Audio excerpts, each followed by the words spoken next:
안녕하세요. 방금 소개받은 정융찬입니다. 오늘 발표할 제목은 AI 데이터 시대의 데이터 주권과 데이터 거버넌스입니다. 좀 제목이 긴데요.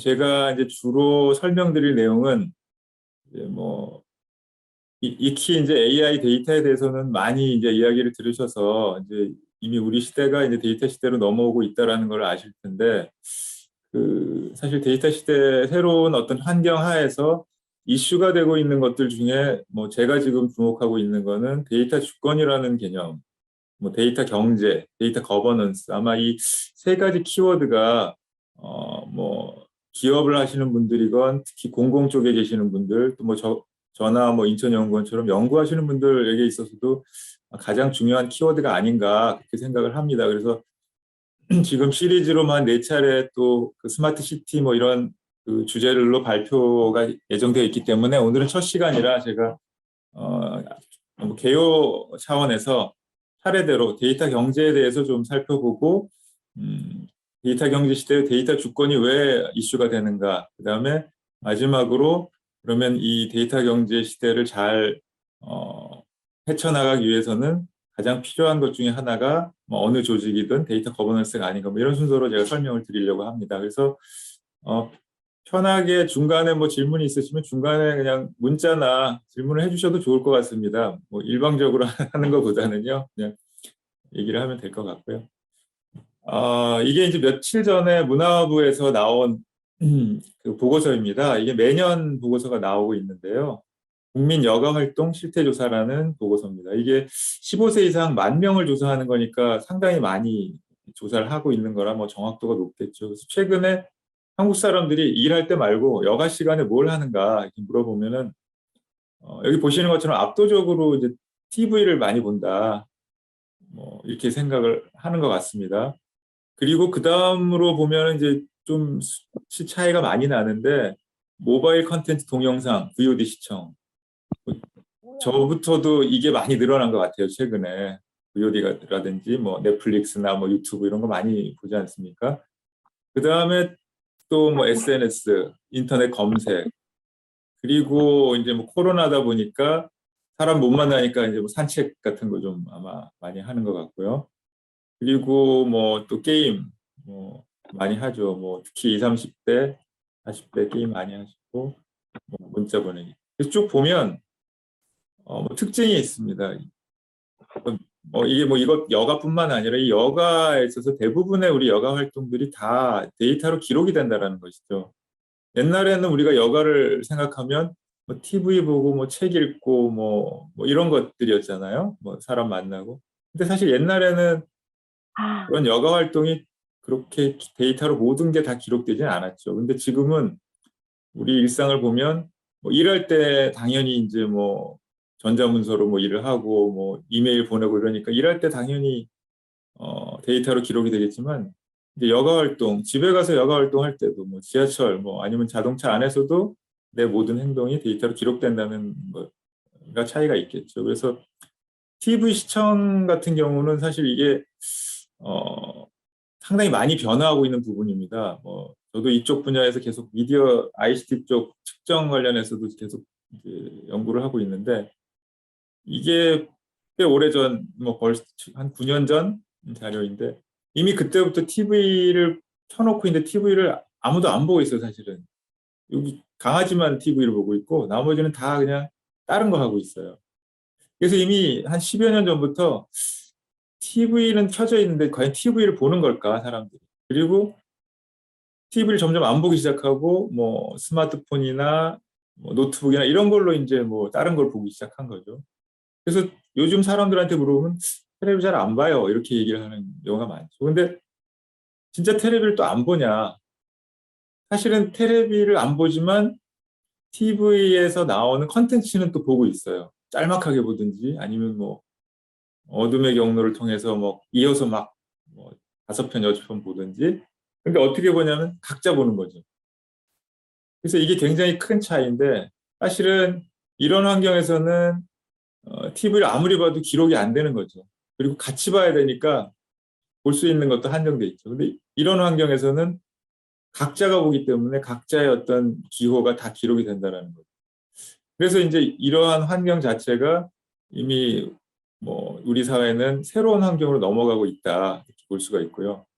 그래서 이제 여기 보시면 우리 일상들이 이제 쭉 이런 것들을 이용하는 거잖아요. 여기 보면은 뭐 늘 뭐 저도 그렇지만 늘 검색하지 않습니까? 뭐 모르는 거 나와도 검색하고 일하려고 해도 검색하고 놀 때도 검색하고 그다음에 이제 뭐 우리가 경제 활동할 때 뭐 대출을 받는다든지 뭐 카드를 만든다든지 이럴 때 다 나의 어떤 점수의 기준으로 해서 아 대출 됩니다라든지 얼마 됩니다. 뭐 대출이 안 됩니다라든지 뭐 카드 발급 뭐 할 수 있습니다 없습니다. 이런 것들이 다 평가가 되는 거죠. 그뿐만 아니라 아까 말씀드렸듯이 뭐 여가 시간에는 넷플릭스라든지 뭐 요즘 운동할 때도 또 뭐 그걸 다 기록해 주는 그런 앱들이 있잖아요. 뭐 그다음에 또 뭐 일상적으로 친구들의 소식 같은 거 페이스북이나 인스타 같은 거 확인하죠. 그래서 뭐 사회, 경제, 문화의 모든 활동이 어, 기록될 뿐만 아니라 일종의 나의 의지도 일부 들어가지만 인공지능 알고리즘에 의한 이 의지가 반영되는 그런 사회에 살고 있다라고 보는 거죠. 그래서 내가 하고 싶어도 어떤 알고리즘이 만든 그런 뭐 평가 점수 때문에 내가 하고 싶은 일을 못하는 경우도 생기고 또 내가 스스로 선택한다라고 생각하지만 넷플릭스를 보다 보면 유튜브를 보다 보면 나의 의지로 가는 부분이 어디까지고 또 얘가 추천해 주는 걸로 내가 그쪽으로 가게 돼서 내가 선택할 수밖에 없는 부분이 어디까지인가. 이 경계가 점점 좀 모호해지는 거죠. 그래서 결국은 데이터 경제라는 것은 데이터의 기반으로 모든 메커니즘이 돌아가는 거기 때문에 일종의 이제 자아라는 게 내 스스로 결정하는 것뿐 아니라 AI의 알고리즘에 의해서 결정해 주는 것들이 상당 부분 이제 우리 사회에서 이제 융합되고 있다. 이렇게 생각을 할 수가 있는 거죠. 근데 이제 이게 앞으로 어떻게 될 것이냐. 지금 5G, 뭐 6G, 뭐 점점점 네트워크 속도는 빨라지고 우리가 이용할 수 있는 컨텐츠는 무한대로 늘어나다 보면 데이터의 양도 어마어마하게 늘어나겠죠. 그러면 알고리즘이 점점 더 정교해지는 어떤 기반이 되는 거예요. 게다가 이제 지금은 사람하고 사람끼리의 어떤 기록만 많이 남지만 앞으로는 어떻게 되겠습니까? 사람과 사물, 사물과 사물끼리의 기록도 어마어마하게 축적되는 거예요. 왜냐하면 이제 IoT 기술이라고 하는 게 집안에 있는 뭐 청소기, 가전기기 이런 것들이 서로 또 연결되지 않습니까? 아니면 또 제가 밖에 있어도 그런 걸 이용해서 집안에 있는 것들 작동시키잖아요. 뭐 강아지 먹이를 준다든지, 청소하게 한다든지, 뭐 이런 식으로. 그래서 결국은 6G, 뭐 7G 뭐 이렇게 네트워크 그 속도가 엄청나게 증가하면 이제는 사람과 사물끼리의 어떤 소통, 이 모든 것들이 이제 데이터로 축적이 된다라는 거죠. 그래서 그러한 미래 세계를 생각하면 이러한 데이터가 쌓이는 게 문제가 아니라 쌓이는 것들을 기반으로 의사결정이 되고 내가 또 도움을 받고 혹은 내가 모르는 가운데 내 의지가 이제 바뀌는 어떤 그런 사회가 된다라는 것이죠. 그래서 이코노미스트 같은 경우 2020년 표지에 이제 이런 그림을 그렸습니다. 그리고 햇볕처럼 어디에나 존재하고 모든 것에 기초가 된다. 이게 뭘 표현한 걸까요? 데이터를 이렇게 표현했습니다. 그리고 이 그림을 잘 보시면 여기 내가 있고 거울 속에 내가 있잖아요. 이게 뭘 의미하냐면은 현실 세계에서 나의 모든 행동이 마치 거울처럼 투명되듯이 데이터로 모든 게 측정이 되고 축적이 된다는 거예요. 물론 지금은 100% 아닐 수도 있죠. 한 50%? 하지만 앞으로는 60%, 70%, 거의 100%까지 이제 가게 되는 그런 시대로 간다라는 거예요. 그리고 또 하나의 특징은 어디에나 존재한다라는 것이고 모든 것이 기초가 될 수밖에 없다는 거죠. 예를 들어서 뭐 카드라든지 유통이라든지 뭐 의료라든지 이런 쪽은 뭐 제조업이라든지 이런 쪽은 예전부터 데이터가 잘 축적돼서 뭐 분석하고 이랬던 영역인데 지금은 농업, 어업 같이 별로 관계가 없는 그런 산업에서도 데이터가 중요한 역할을 하게 되는 거죠. 지금 뭐 잘 아시겠지만 공장형 농업이라는 얘기 많이 하고 있잖아요. 도시 안에 건물을 세워서 혹은 컨테이너 박스처럼 생겼는데 안에 들어가 보면 이런 야채를 재배하는 스마트 팜이 지금 많이 보급될 거거든요. 그래서 이 특징이 뭐냐면은 도시 안에서 재배하니까 수송을 굉장히 빨리 할 수 있잖아요. 멀리서 안 가지고. 그다음에 또 하나는 최적의 모르겠습니다. 이게 좋은 환경인지 모르겠지만 최적의 온도, 최적의 습도 이런 거를 조절해서 가장 효율적으로 단가를 낮추고 최적의 상품을 키울 수 있는 그런 장점은 분명히 있는 거죠. 그래서 이게 이제 많이 보급되면 이 농업에 있어서 이 경쟁력이 뭐냐라고 물어보면 뭐 농부의 감각이 아니라 이제 이 데이터에 기반한 의사결정. 언제 물 주고 언제 햇볕의 양을 조절할 건가. 이러한 데이터 기반 농업이 된다라는 거죠. 어업도 마찬가지죠. 지금 우리가 바다에 나가서 잡는 고기보다 키워서 먹는 고기가 훨씬 많잖아요. 그럼 키우려면 어떻게 해야 됩니까?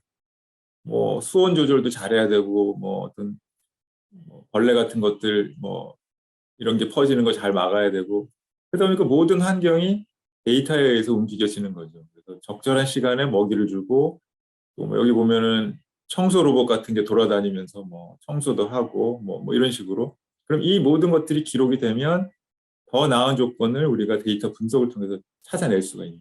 그러면 결국은 양식장의 경쟁력이 뭐냐라고 물어보면 데이터 축적 분석 역량이다. 뭐 이렇게 또 한마디로 말할 수 있는. 그래서 이제는 햇볕처럼 데이터라는 게 뭐 산업 분야를 가리지 않고 모든 분야에서 기초가 되고 경쟁력이 될 수밖에 없다. 이런 현상인 거죠. 게다가 이제 뭐 작년에 이제 메타버스라는 거 이제 많이 얘기하지 않습니까? 그래서 저도 이제 이 메타버스가 어떻게 이제 활용되고 어떻게 변할까 이제 뭐 저도 관심이 많은데 그래서 작년에 이제 메타버스 컨퍼런스를 한번 해봤습니다. 그래서 굉장히 최적화된 것 같더라고요. 다른 거는 개인마다 좀 느끼는 게 틀릴 텐데 이제 우리가 보통 컨퍼런스 하면은 이제 회의장이 동시에 뭐 서너 군데서 열리지 않습니까? 그럼 메타버스로 하게 되면 장점은 온라인으로 하게 되면 사실상 그냥 약간 일방적으로 회의가 되잖아요. 그래서 그냥 한쪽에서 이야기하면 듣고 뭐 끝나고 뭐 질문하고 이 정도인데 메타버스로 하게 되면 가상의 아바타가 그 회의장 안을 막 돌아다닐 수가 있거든요. 그럼 내가 A 회의장에 가서 뭐 듣다가 이렇게 나와서 복도에서 딴 사람 만나면 대화하기도 하고 뭐 포스터 전시 보기도 하고 자료 내려받기도 하고 방명록에 또 글도 쓰고 또 B 회의장으로 가서 또 거기서 하는 새로운 주제 듣기도 하고 그래서 저도 그걸 참여해 보니까 아 이런 컨퍼런스는 뭐 화상회의 방식도 괜찮지만 메타버스 방식이 오히려 더 좀 현실에 좀 가깝게 돼서 상당히 좀 의미가 있구나 이런 생각이 들었습니다. 근데 요즘은 또 메타버스를 어디에 적용하냐 하면 회사에 적용을 합니다.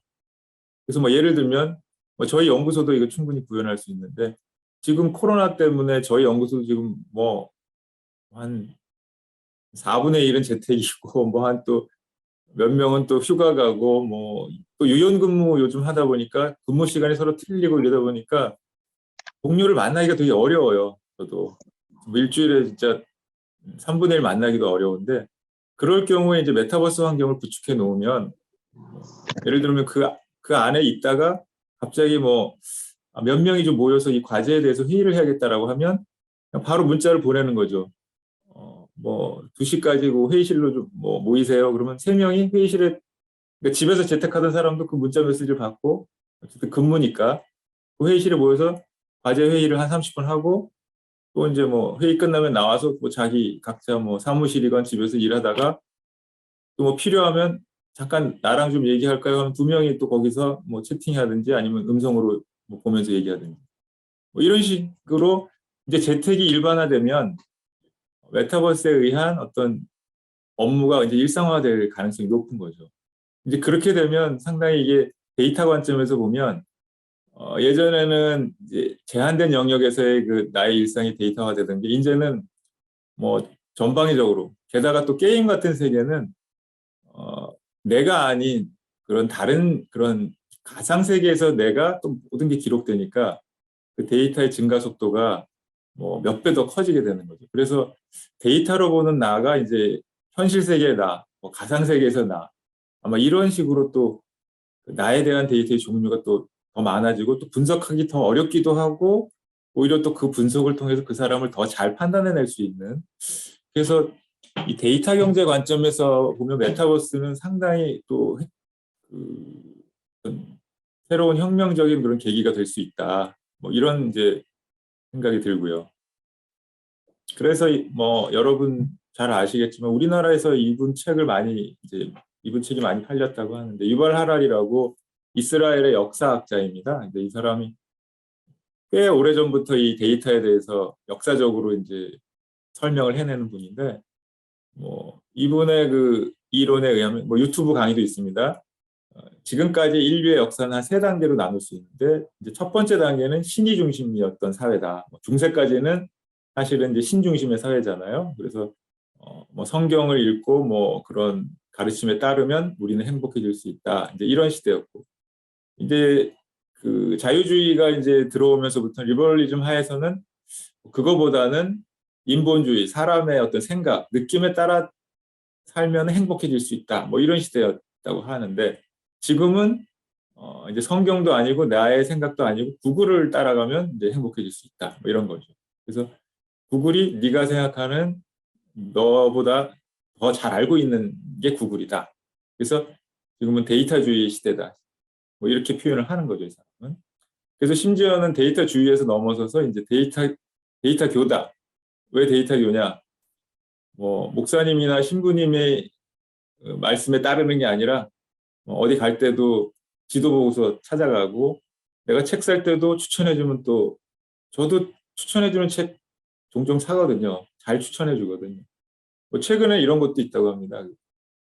요즘 결혼 자꾸 늦어지고 있지만 누구랑 결혼하면 이혼할 확률이 적은가를 또 확률로 계산해 준다고 합니다. 그 이제 데이터를 이렇게 넣으면은, 그러니까 결국 나의 어떤 생활을 구글이나 네이버가 이제 결정해 주는 거죠. 그래서 뭐 일종의 데이터 교가 됐다라는 그런 표현을 하는데, 이게 이제 뭐 지금의 시대를 이제 한마디로 이제 뭐 풍자하는 거라고 볼 수 있겠죠.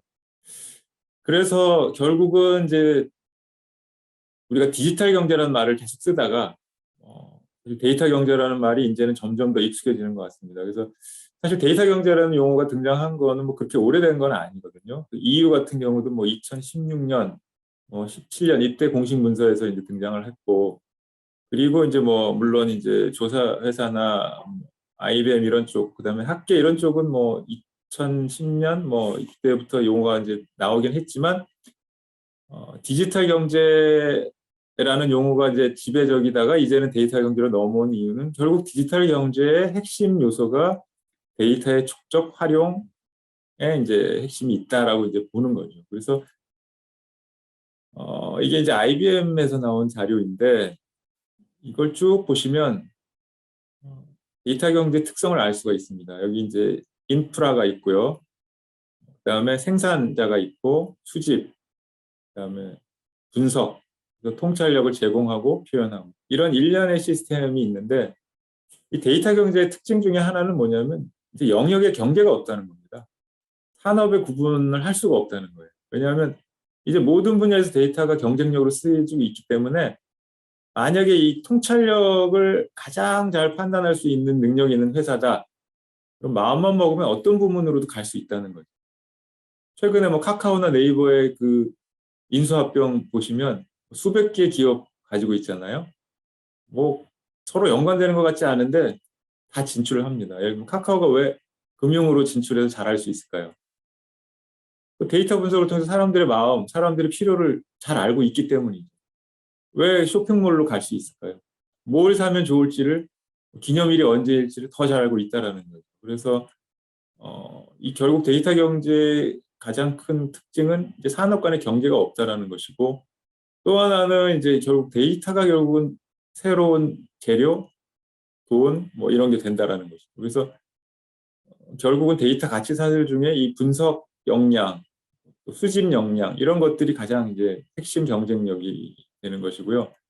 전통적인 상품뿐만 아니라 이제는 뭐 새로운 그런 그 산업 뭐 넘나들면서 핵심적인 역할을 하는 것이죠. 그래서 이 표를 보시면 출발을 보면 구글은 검색에서 출발했잖아요. 그러니까 97년, 8년 이때 창업을 했는데, 구글 때문에 방송사가 그 어려움을 겪으리라고는 아무도 생각 안 했겠죠. 검색하고 TV 방송은 전혀 관계가 없잖아요.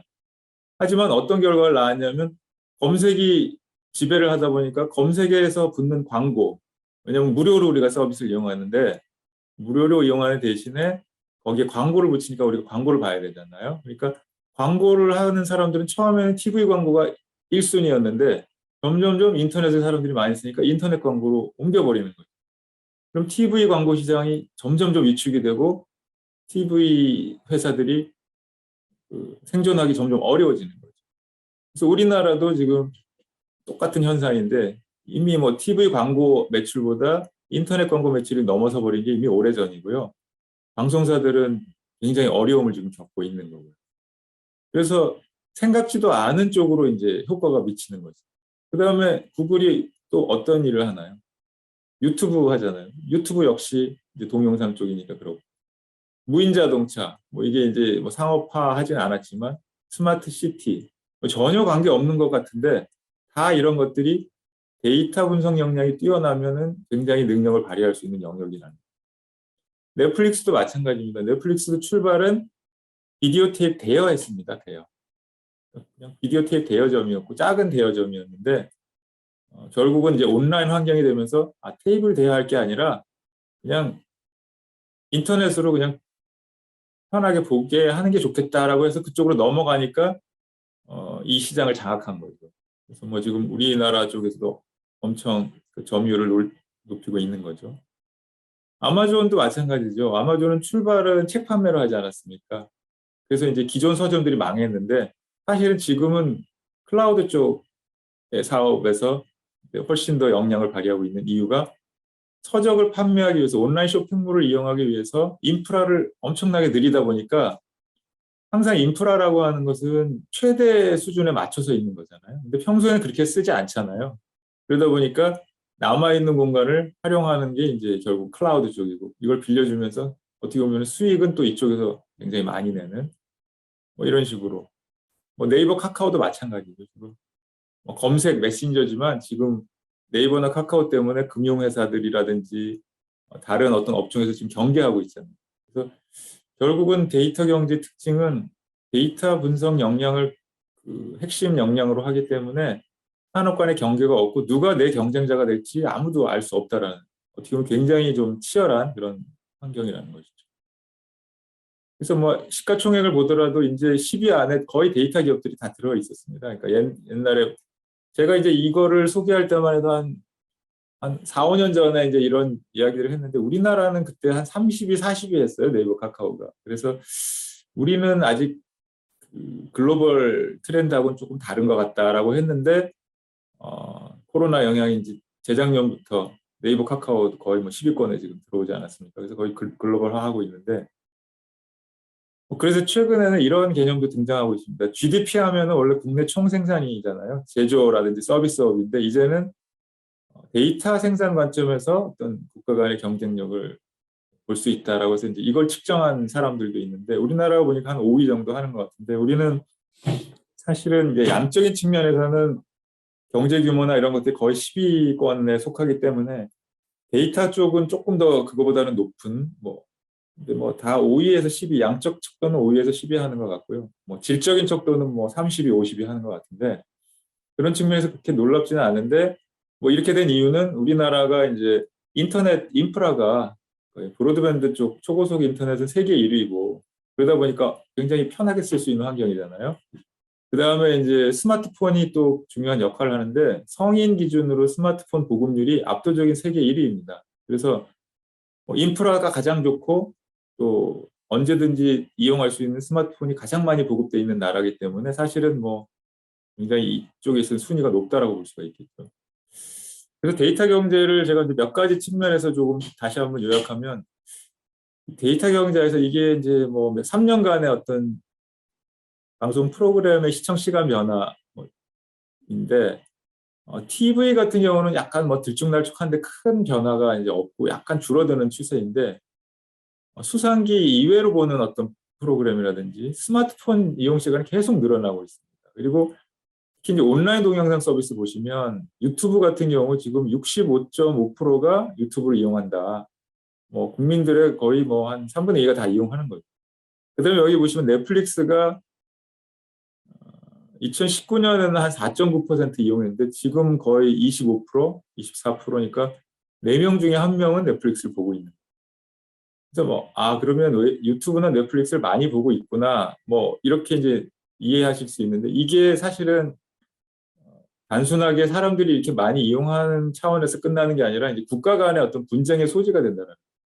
왜냐하면은, 어, 넷플릭스나 유튜브가 한국에서 돈을 벌어가지만 세금을 제대로 부과하지 않는 그런 문제들이 생기는 거죠.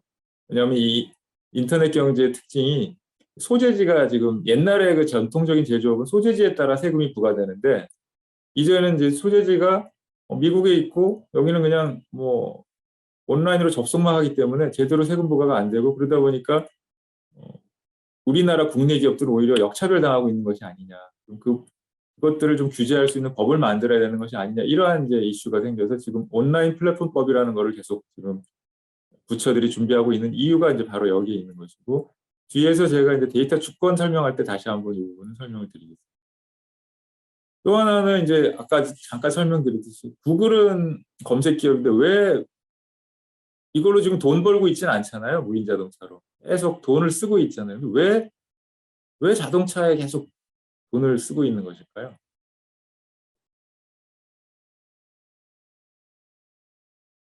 그러니까 구글의 입장에서는 구글의 발상이 항상 이런 건데 검색도 마찬가지였고 그래서 검색을 새로운 검색 기법을 만들기 위해서 거의 이제 하드웨어도 막 새로 뜯어 고치고 새로운 프로그램도 개발하고 약간 이러한 식의 회사인데 이 구글은 그 자동차 쪽도 그렇게 보고 있는 겁니다. 왜냐하면 자동차를 가만히 생각해 보시면 뭐 자동차 가지고 계신 분들 많을 텐데 저도 그렇고 자동차를 사실 쓰는 시간이 얼마 안 돼요, 사실은.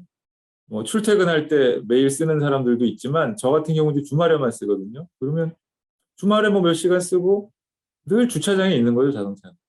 아파트 주차장에 있거나 회사 주차장에 있거나. 그런데 사실은 이제 도시화가 지금 유엔 기준에 의하면 점점점 세계 도시화가 50%뭐 60% 계속 넘어가고 있다고 하는데 도시의 입장에서는 굉장히 비효율적인 시스템인 겁니다. 그리고 타고 갈 때도 뭐 승용차 같으면 한 명, 두 명 뭐 타고 가잖아요. 그래서 이제 구글은 앞으로의 시대의 어떤 변화의 핵심 동인을 이 자동차에서 보고 예를 들면 무인 자동차가 개발되면 어떤 이점이 있냐면 그 시간을 활용할 수 있다는 거죠. 우리가. 그리고 주차 시설도 굉장히 획기적으로 줄일 수 있다는 거예요. 그러니까 이제 소유하지 말고 무인 자동차가 그냥 돌아다니는 겁니다. 그럼 내가 앱으로 나 7시에 출근 딱 누르면 7시에 내 집 앞에 무인 자동차가 오는 거죠. 그럼 난 타가지고 뭐 볼일 보고 30분, 1시간 가면 내리는데 얘는 중간에 한 명 정도 더 태울 수도 있는 거예요. 그리고 그렇게 되면 도시 시스템 자체 그리고 일상이 굉장히 많이 변할 수 있다는 거죠. 공간 활용이라든지. 그래서 사실은 이제 그러한 이유가 이 우리의 생활 방식을 획기적으로 변화시킬 수 있다라고 하는 데서 이 자동차와 연관된 시스템을 구글은 생각하고 있는 거죠. 그래서 뭐 물론 이게 또 돈이 획기적, 그러니까 시장을 완전히 변화시켜 버리면 또 여기에서 큰 수익이 창출되는 것으로 보는 것일 수도 있겠죠. 근데 이 무인 자동차의 핵심 역량은 어떻게 보면은 실시간으로 거의 0.1초 안에 판단해야 되잖아요. 브레이크 밟을 건지, 계속 갈 건지, 차선을 바꿀 건지. 그러니까 어마어마한 네트워크 속도에 의해서 빨리 분석을 해서 의사결정을 해야 되는 굉장히 그 데이터 분석 역량이 뛰어나야 되는 거예요. 또 하나는 이제 토론토 쪽하고 이제 구글이 계약을 맺어서 뭐 이쪽에 계신 분들 더 잘 아시겠지만 스마트 시티 개발하기로 했거든요. 그래서 구글이 내건 이제 청사진이 이런 겁니다.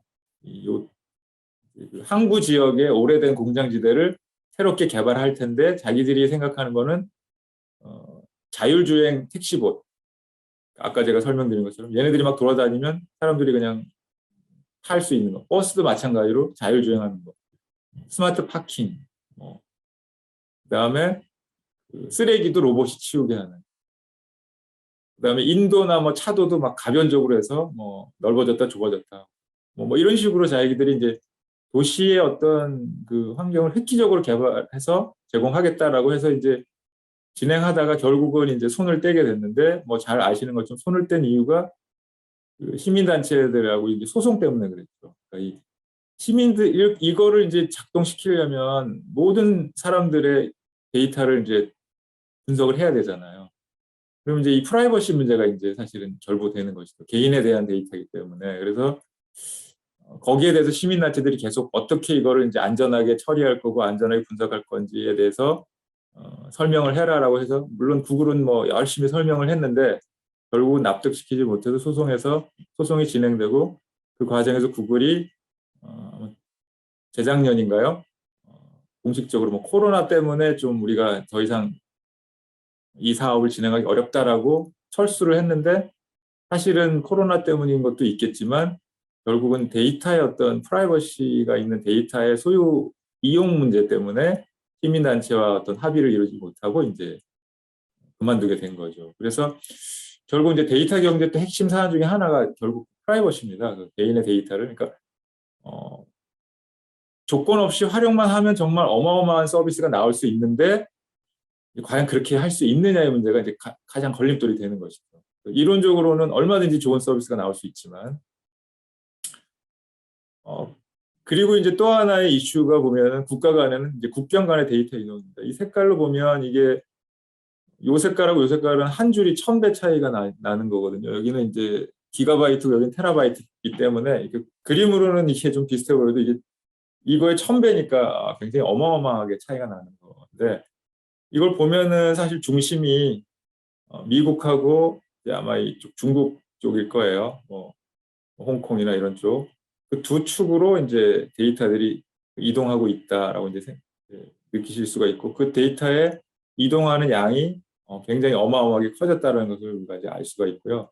이러한 국경 간의 데이터 이동이 지금 유엔이나 OECD 같은 국제기구에서도 가장 이제 핵심 이슈이고 뭐 제가 지금 관여하는 데서도 늘 이제 주제로 떠오르고 연구 진행하고 있는 게 국가 간의 데이터 이동을 어떻게 측정할 것인가, 데이터의 가치를 그러면 어떻게 평가할 것인가 이런 것들을 지금 계속 새로운 주제로 연구를 하고 있고 우리나라도 이제 연구를 시작하고 있는데 아직까지는 이제 초기 단계인 걸로 보이는데요.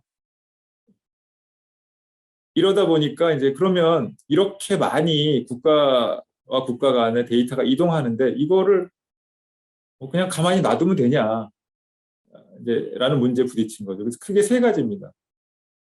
국경 간의 데이터 이동을 그냥 자유롭게 하자. 미국 같은 데 그렇게 얘기하겠죠. 근데 중국은 어떻습니까? 안 된다. 뭐 보안 때문에 이런 거를 마음대로 할 수 없다. 뭐 이런 입장이겠죠. 근데 컴퓨터 설비의 지역화 요구 금지. 이건 뭐 미국 같으면 컴퓨터가 어디에 있든지 뭐 서비스 이용하는 사람이 잘만 이용하면 되는 거 아니냐 이렇게 얘기하겠지만 유럽이나 중국 같은 경우는 아니다. 서버가 우리나라에 있어야 뭐 필요하면 거기에 대해서 뭐 어떤 조사도 할 수 있고 그리고 우리나라 사람의 이용한 데이터는 당연히 그 자국 안에 있어야 되는 거 아니냐 이렇게 요구를 하는 거죠. 근데 미국은 뭐 그럴 필요가 뭐 있냐 뭐 서버가 어디 있든지 서비스 잘만 이용하면 되는 것이 아니야 이런 이제 생각을 하고 있는 거고 소스 코드 공개 이거 알고리즘에 의해서 지금 뭔가 다 계속 추천하고 이러는데 이게 좀 악의가 있는 거 아니냐 제대로 작동하는 거냐 좀 공개해서 좀 알게 해야 되지 않냐라고 하는 요구가 있을 수 있고 뭐 업체 측에서 아니 절대로 우리는 그렇게 안 한다. 뭐 우리가 관여하지도 않고 뭐 객관적으로 한다. 뭐 이러한 세 가지 측면에서 나라마다 입장이 다른 거죠. 그래서 설명드렸듯이 미국처럼 구글이나 페이스북 같이 큰 기업이 있는 나라들은 뭐 다 자유롭게 하자라는 주의고 유럽 같은 EU 같은 경우는 자기들은 사실 돈 버는 게 이제 미국처럼 마땅치가 않으니까 안 된다. 이거 좀 제약을 둬야 된다.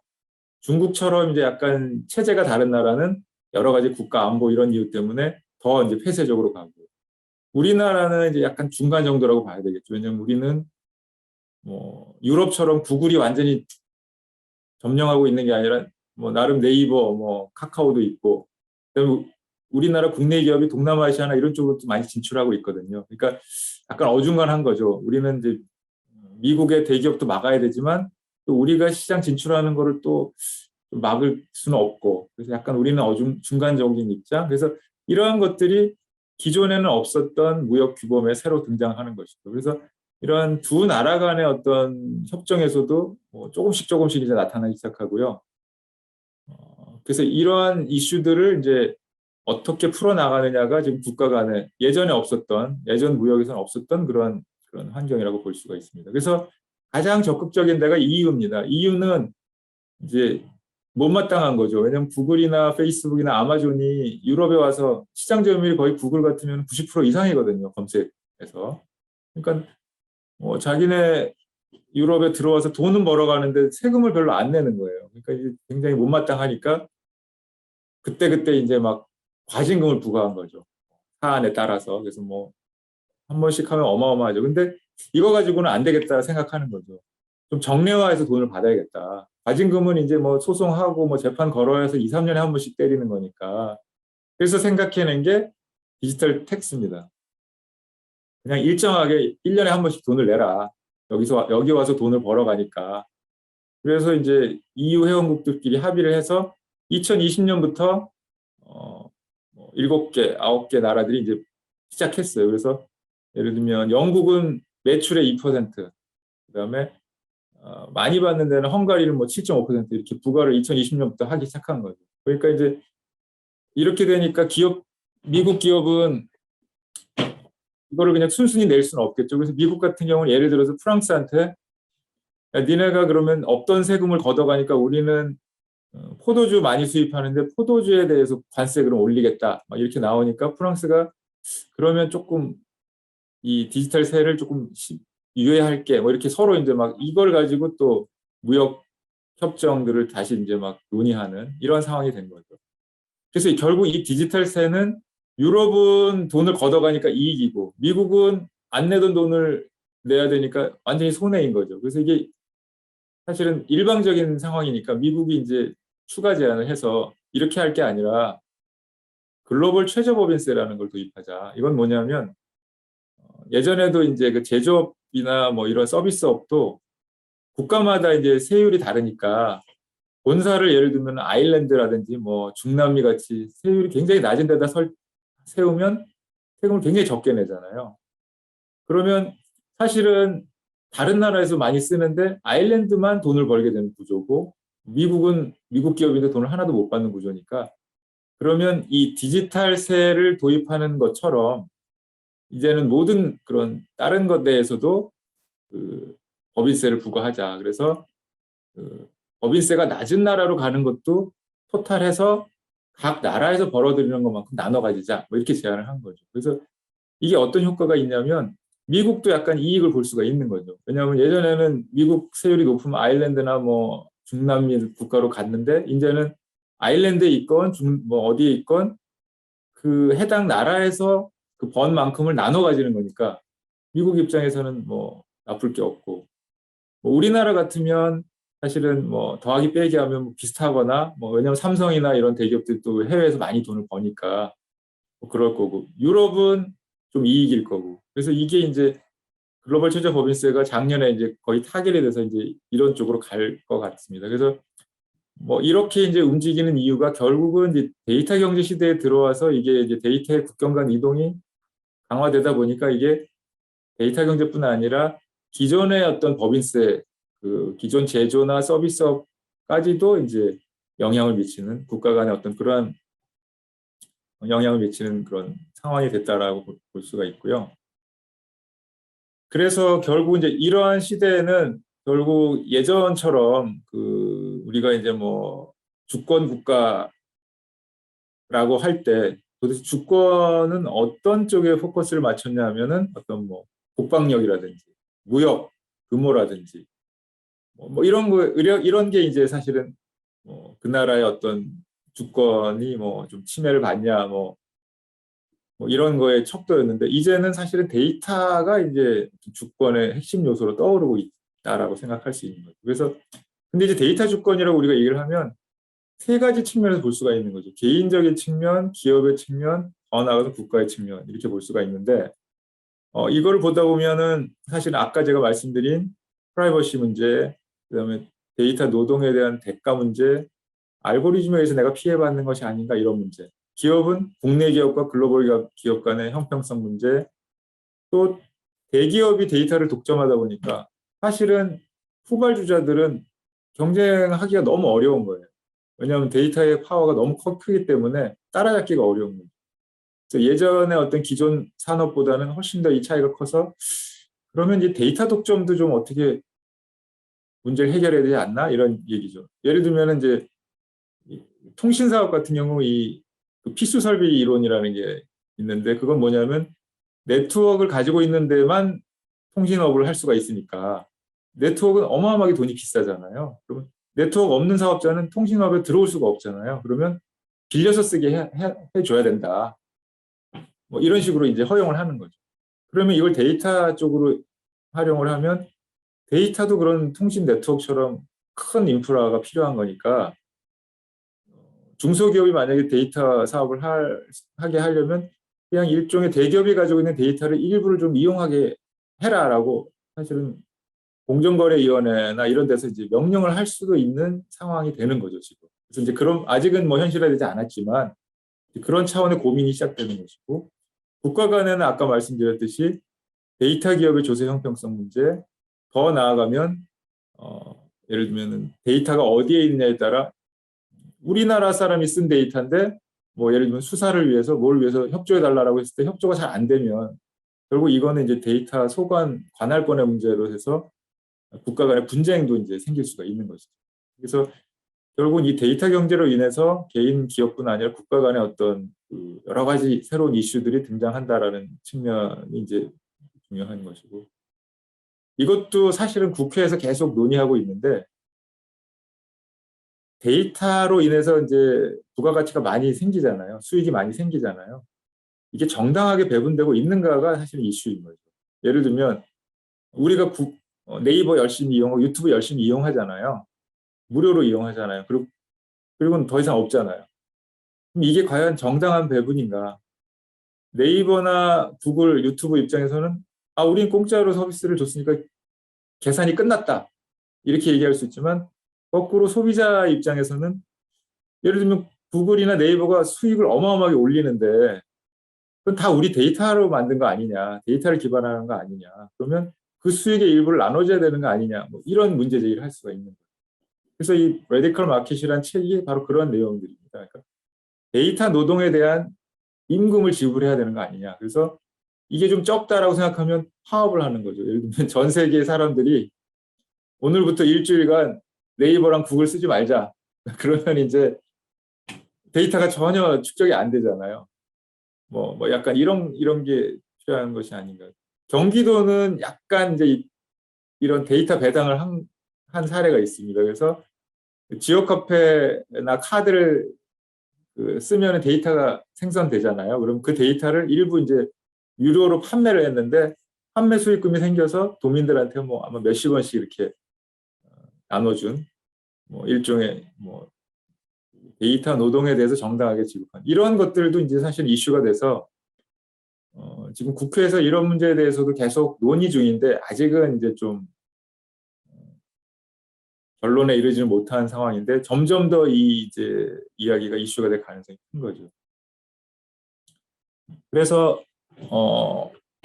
뭐 데이터의 경제에 대해서 그다음에 데이터 주권에 대해서 우리가 알아봤는데 이제 거버넌스 차원을 제가 설명을 드려야 되는데 사실 데이터가 정의가 좀 간단한 것 같은데 굉장히 좀 중의적입니다. 그래서 쉽게 생각하면 우리가 크게 이제 가장 일반적으로 이해하는 게 데이터로부터 정보를 얻어내고 이게 쌓이면 지식이 되고 지혜가 된다. 이런데 사실은 법률에서도 그렇고 뭐 교과서에서도 그렇고 이게 다 혼용돼서 쓰고 있습니다.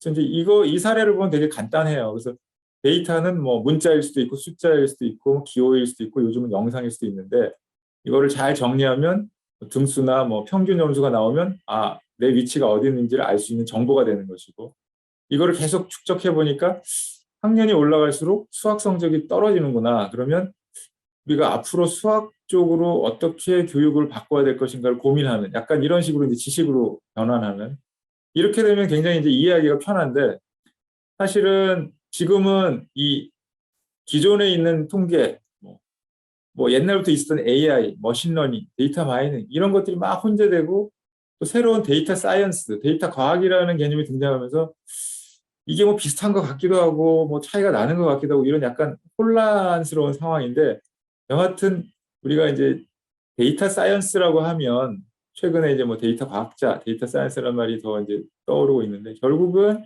기존의 어떤 통계학이라는 개념과 상당 부분 이제 중복되는 어떤 그러한 영역일 수밖에 없기 때문에 현재로 보면 이런 기존의 방법론들을 무시할 수 없고 또 새롭게 등장하는 뭐 딥러닝이나 머신러닝을 또 우리가 소화해야 되고 역시 옛날부터 있었던 뭐 데이터베이스에 근거한 뭐 방법론들도 여전히 유효한 뭐 우리가 해야 될 게 점점 늘어나는 약간 이러한 개념으로 우리가 이제 이해를 하면 될 것 같고요.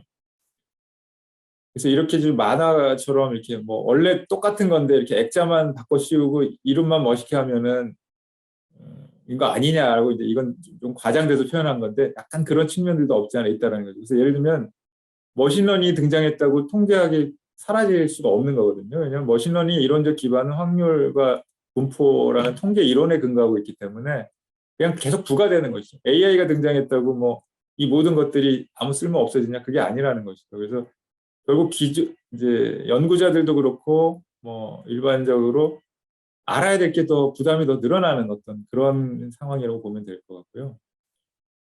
그래서 데이터는 뭐 이렇게 생산 주체, 속성, 형태, 유형, 분야별로 이렇게 다르기 때문에 제가 설명드릴 데이터 법제에 있어서도 이런 것들이 다 작동을 해서 복잡한 유형을 띠고 있습니다. 그래서 아까 설명드린 대로 경제적 측면에서는 효과가 있는 게 분명하고 가치를 창출하지만 비경제적 측면에서 보면 프라이버시 문제가 보안 문제가 여전히 이제 이 활용의 발목을 잡고 있는 거라고 볼 수가 있겠고요. 그 소유권 문제만 해도 이제 단적으로 예를 들면 의료 데이터는 이제 이 의료 데이터가 누구의 것이냐라고 봤을 때 다 일정 지분이 있는 것이죠. 환자는 내 데이터인 것이고 의사는 자기가 처방을 냈으니까 참여하고 병원은 또 데이터를 보관하니까 지분이 있는 것이고 건강보험 심사평가원도 역시 그걸 처리해서 보험을 수가를 매기니까 다 역할이 있는 것이기 때문에 이거를 결국은 그럼 다 일부 소유를 하고 있으니까 이 이익을 어떻게 나누느냐 이게 굉장히 어려운 문제라고 볼 수가 있는 것이죠. 그래서 프라이버시도 마찬가지입니다. 이 데이터가 얼마나 오랫동안 지속할 것인가, 이용 목적이 고정 불변이냐 변화하냐에 따라서 파급 효과에 따라서 이게 달라질 수 있다는 것이죠. 그래서 뭐 예를 들면 차량 블랙박스라든지 유전 정보 같은 경우는 원래 목적은 사고 났을 때 하려고 기록을 했는데 실제로는 뭐 범죄 현장에서 수사의 어떤 그런 증거로 또 사용되기도 하거든요. 그럼 원래 목적하고 달리 영상을 수집했는데 이걸 수사에 활용한다, 범인의 증거로 쓴다 그러면 목적 이외의 이용이기 때문에 이게 과연 정당하냐 이러한 또 이슈가 생기는 것이죠. 그래서 굉장히 좀 단순한 데이터지만 굉장히 복잡한 의미를 가지고 있다는 것이고요. 그래서 결국은 이런 문제를 해결하기 위해서 기존에 있던 통계학, 뭐 데이터 마이닝, 새롭게 등장한 데이터 사이언스 이런 것들을 이제 어떻게 이제 정부 차원에서 잘 헤쳐나가느냐라는 그런 고민을 해결하기 위해서 여기 있는 것처럼 미국이나 뭐 캐나다, 호주들이 계속 이런 고민을 하는 겁니다. 그래서 기존의 통계를 어떻게 그러면은 유지해야 될 것이냐. 통계조사가 어려우니까 어떻게 그러면 기업이나 정부가 가지고 있는 데이터를 활용할 것이냐. 이러한 그 고민들 끝에 뭐 보고서나 뭐 법을 만들고 이런 노력들을 하고 있는 것이고 우리나라도 마찬가지죠. 그래서 이러한 거는 이제 자료로 여러분들이 이제 보시면 될 것 같고요. 그런데 이제 우리나라도 열심히 이제 데이터법을 만들고 있는데 이게 쉽지는 않습니다. 여기 보시면 그 데이터에 대한 정의가 굉장히 다릅니다. 근데 이제 물론 뭐 거의 유사하긴 하지만 또 각 법이 취지로 하고 있는 거에 따라서 데이터를 정의하고 있지만 사실은 이제 법을 지켜야 되는, 법을 준수해야 되는 이런 그 사람들이나 기관의 입장에서는 뭔가 이제 데이터 시대에 좀 정비가 필요하지 않나 이런 생각이 드는 거고요. 또 통계와 데이터 간의 관계에 대해서도 이제 아직까지는 막 서로 혼돈하고 혼용하고 있고 법에서도 이렇게 막 이분법으로 나누고 있는데 이런 것들에 대해서도 개념 정의가 새롭게 필요하다라고 볼 수가 있고요. 특히 이제 공공 데이터 활용이 이제 우리나라뿐만 아니라 다른 나라들도 이제 가장 중요한 부분인데 아직까지 우리는 이제 다른 나라들에 비해서는 그 우리의 특징이 어떤 부처가 있으면 딱 그 부처가 해야 될 일을 딱 명확하게 규정하는. 그래서 부처와 부처 간에는 조금 연계가 어려워. 약간 이런 구조로 우리는 돼 있습니다. 그래서 이런 것들은 우리가 좀 시급히 해결해야 될 문제라고 볼 수가 있고요. 그래서 이제 데이터 거버넌스 측면에서 보면 데이터 3법 개정이 가장 이슈였는데 실질적으로는 그거와 유사한 시기에 통과한 코로나 3법 개정은 사실은 별로 사람들이 신경을 안 썼는데 코로나 3법 개정을 보시면 어마어마한 정보들을 다 28개 기관이 공유하게 돼 있습니다. 그러니까 민감하다고 생각하는 주민번호, 의료 정보를 지자체, 뭐 병원, 방역 당국 모두 다 실시간으로 공유를 하는 거죠. 그래서 사실은 초기에 우리나라가 확진자 동선 파악하는데 굉장히 효과를 봤어요. 그래서 다른 나라들도 굉장히 이 시스템에 대해서 찬사를 보내기도 했는데, 근데 우리나라만 그런 게 아니라 다른 나라들도 이렇게 법령 개정을 하려고 했는데 다 실패를 했습니다. 프라이버시 때문에. 근데 이제 우리는 이제 위기에 합의를 잘하잖아요. 그러니까 이 코로나인데 이것쯤이야 하면서 이제 그냥 쓱 지나간 것 같아요. 그래서 사실은 이게 이 코로나 3법 때문에 방역 초기 방역에서 성공을 해서 이게 코로나 이외 다른 분야에서도 이렇게 데이터가 실시간 공유될 수 있으면 엄청 파워풀한데 과연 그런 합의를 해줄 수 있느냐가 이제 남는 문제죠. 그러니까 다른 분야도 코로나처럼 위기라고 생각할 것이냐. 그런 차원에서 이제 이 데이터법들이 요즘 굉장히 많이 지금 만들고 있는데 국내법에서는 데이터, 행정 데이터 이런 정의들이 이제 굉장히 좀 다르게 지금 되고 있고요. 그리고 우리가 이제 취약한 부분, 거버넌스 차원에서 취약한 부분은 뭐냐면 미국이나 영국은 사실은 미국은 프로세스 안에서 굉장히 설계를 잘 해놨습니다. 그래서 데이터를 꼭 반드시 공유해야 된다. 이 세 개 부처는 공유해야 된다는 법도 있고요. 그다음에 어떤 위원회 안에 서로 이렇게 연계할 수 있는 그런 제도를 많이 만들어놨는데 아직 우리나라는 그런 부분에서는 뭐 통계 조직의 위상이나 이런 것들이 좀 약하다 보니까 뭐 통계 문제도 제대로 해결이 안 되는데 이제는 데이터 문제까지 새로 이슈가 등장하다 보니까 그 여기 보시면 부처들에서도 어떤 부처는 뭐 이렇게 개별적으로 돼 있고 뭐 문화부 같은 부처는 또 이걸 통합해 있고 굉장히 뭐 통계 조직의 위상과 데이터 조직의 위상들이 굉장히 다양하게 지금 포진되어 있습니다. 그래서 결국은 이러한 것들을 이제 어떻게 좀 잘 특히나 이제 부처와 부처 간의 협업이 안 되는 부분을 어떻게 잘 소통시킬 것인가가 사실 우리나라가 해결해야 될 숙제인 것 같고요. 지금 이제 논의되고 있는 거는 뭐 데이터 전담 부처를 만들어야 되는 거 아니냐 이런 논의가 있는데 그것도 중요한데 사실은 그거보다는 일하는 문화를 이제 어떻게 바꿔야 될 것인가 어떻게 보면 사실 제일 중요한 문제라고 볼 수 있습니다. 그래서 부처로 해결할 수 있는 거는 좀 제한적인 것 같고요. 이제 아까 미국 사례에서 보듯이 부처와 부처 간의 조직을 어떻게 유기적으로 결합시킬 것이냐, 일을 할 때 어떻게 소통하게 만들 것이냐, 이게 이제 중요하다고 볼 수가 있습니다. 그래서 뭐 예를 들면 서울시 같은 경우 이제 우리랑 뭐 제가 좀 비교를 해보니까 스마트 도시 정책관 안에 서울시도 이렇게 빅데이터 분석 팀이 있고 통계조사 팀 이렇게 이제 돼 있더라고요. 근데 제가 이제 분석하는 담당자를 보니까 여기 뭐 한 3명 정도, 1명 정도 이렇게 분석을 하고 있고 대부분의 인력들은 이제 아무래도 행정 쪽에 더 치우쳐 있는 그런 조직인 것 같고요. 저 인천시도 보니까 여기도 이제 데이터 혁신 담당관이라고 해서 데이터, 빅데이터, 통계 이런 거를 다 모아놓은 형태라서 상당히 이제 지자체나 정부 부처 중에서도 조금 선도적으로 이제 조직을 이렇게 통합한 것 같다는 생각은 드는데 이제 사실은 중요한 핵심 요소는 분석이거든요. 분석을 해서 이게 의사결정을 활용해야 되는데 지자체 안에서의 분석은 쉽지 않기 때문에 이거는 뭔가 연구원과의 협업이나 이런 게 좀 필요하지 않을까. 왜냐하면 지금 저희 같은 연구원은 국책연구기관은 부처와 협업을 하면서 분석 쪽을 저희 연구원이 담당하고 있거든요. 그래서 저희가 하는 프로젝트 보면은 데이터 기반 의사결정 지원 시스템이라든지 뭐 모형 개발 이런 것들을 이제 연구원이 담당하고 있는데 그런 관계가 앞으로 인천시도 좀 필요한 게 아닌가 그냥 그런 생각이 좀 들었고요. 미국 같은 경우 보면은 이제 시장 직속 부서로 있는데 이름들이 다 데이터 분석 뭐 이런 쪽입니다. 그리고 실제 이제 뉴욕시 같은 경우도 보면 여기 중요한 그 플레이어들이 한 7명, 8명 있는데 데이터 과학자들이 한 4명 정도? 그러니까 굉장히 이제 분석 역량들을 좀 중요하게 생각하고 있다. 이건 이제 지자체뿐 아니라 기업도 마찬가지입니다. 그러니까 별로 데이터랑 관련 없어 보이는 뭐 방송사 뭐 이런 데도 영국이나 미국 같은 기업들 보면 이미 90년 말 2000년대 초부터 방송사 안에 데이터 어널리틱스 팀이라는 걸 만들어서 누가 우리 방송을 보는가는 분석을 통해서 뭐 타겟 마케팅하는 우리와 비교하면 굉장히 10년, 20년 앞서 있는 그런 모습을 볼 수가 있는데 지자체 역시 이제 그런 쪽 역량, 분석 역량을 좀 강화해야 되는 게 아닌가 생각이 들고요.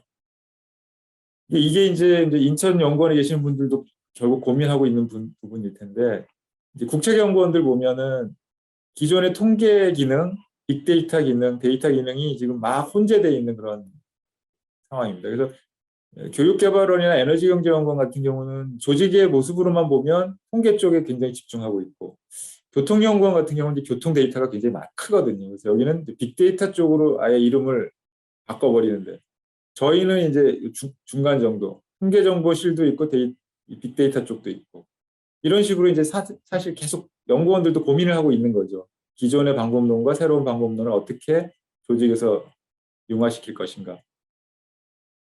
그래서 이제 예를 들면 이제 저희 연구원이 하고 있는 것들을 보면 점점점 이제 섞여서 한 반반 정도 좀 되는 것 같아요. 그래서 저희는 이제 통계조사도 지금 과기부의 통계라든지 방송통신위원회 통계조사도 담당하고 있고 모형 개발도 이제 기존의 뭐 통계 DB 구축 뭐 이런 사업들도 전통적으로 하고 있는 사업들이 있고 뭐 통계 관리 체계를 어떻게 개선할 것인가 이런 연구들을 했는데 최근 4, 5년간은 이제 이쪽으로 좀 넘어가고 있습니다. 그래서 뉴스를 활용한 심리 지수해서 직접 조사하지 않고 뉴스를 통해서 ICT 산업을 월별로 지금 저희가 지수를 만들고 있거든요. 그래서 이건 실시간으로 ICT 지수가 나오는 겁니다. 그리고 빅데이터 분석을 통해서 의사결정에 어떻게 지원할 것인가라는 차원에서 저희가 이제 과기부랑 뭐 일을 하기도 하고 저희는 이제 총리실 소속이라 26개 기관이 이제 경인사연 소관으로 있는데 이 26개 기관이 빅데이터를 공유하는 플랫폼을 이제 작년부터 구축 시작을 해서 지금 그 플랫폼 운영, 그다음에 그 플랫폼 위에서 돌아가는 모형 개발 이런 것들을 이제 저희 기관하고 여러 개 기관이 지금 협업을 하고 있거든요. 이런 쪽, 뭐 이런 연구들을 하고 있어서 결국은 이제 연구소에 계시는 분들이나 뭐 지자체에 계시는 분들 다 이제 데이터 경제 시대로 넘어가면서 연구 영역이나 행정 영역도 어떻게 이제 이쪽에 좀 부합하는 쪽으로 역량을 좀 재배치할 것인가를 아마 고민해야 되지 않을까 이제 그런 생각이 들고요. 그 이유 중에 하나는 이제 옛날에는 데이터 파워가 공공이 우위였습니다. 그러니까 정부가 가장 많은 데이터를 가지고 있었는데 이제는 민간이 점점점 힘을 더 키워가고 있는 거고요. 오히려 정부보다 민간이 더 먼저 알 수도 있고요. 그래서 미국 같은 경우는 뭐 이미 오래전부터 정부나 지자체가 민간 데이터 기업한테 정보를 사기도 합니다. 뭐 예를 들면은 어떤 보건복지 같은 경우에 그 취약계층한테 보조금을 지급해야 되는데 이 사람이 소득이 없다 그래요. 근데 지자체가 이걸 지급해야 되는데 진짜 소득이 없나를 재차 확인하기 위해서 데이터 기업한테 의뢰를 합니다.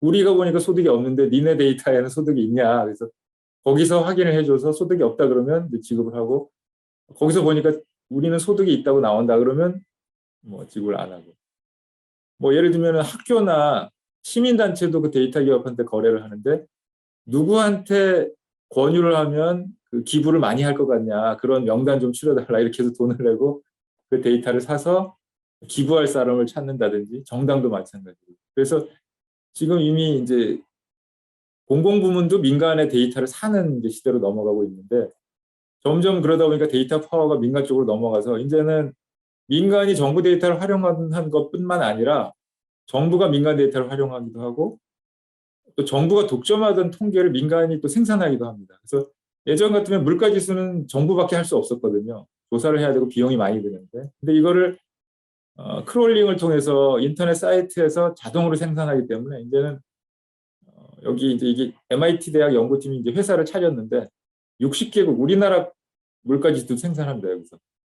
그러니까 어마어마한 거죠. 그러니까 다른 나라의 그 물가지수 생산 그런 시대가 됐기 때문에 특히 이제 뭐 저희 같은 연구소나 공공기관은 과연 공공부문에 있어서의 이 힘의 균형을 어떻게 맞출 것인가, 역량을 어떻게 강화할 것인가가 사실은 굉장히 중요한 과제라고 좀 볼 수가 있습니다. 그래서 뭐 과거에도 일본이 이제 제조업 시장을 석권했었던 배경을 보면은요, 통계적 품질 관리라는 거를 한 50년대부터 도입을 해서 사실은 제조업에서 데이터 기반한 의사결정이 그 세계 시장을 석권한 그런 기반이 됐던 것처럼 지금은 아마 미국하고 중국이 데이터 시장의 절대 강자로 좀 등장하고 있는데 한국도 이제 아마 이런 것들을 대비하지 않으면 우리 이제 앞으로의 어떤 생존도 점점 어려워지지 않을까 그런 생각이 드는 그런 상황이라고 볼 수 있습니다. 네. 제가 시간을 너무 많이 썼는데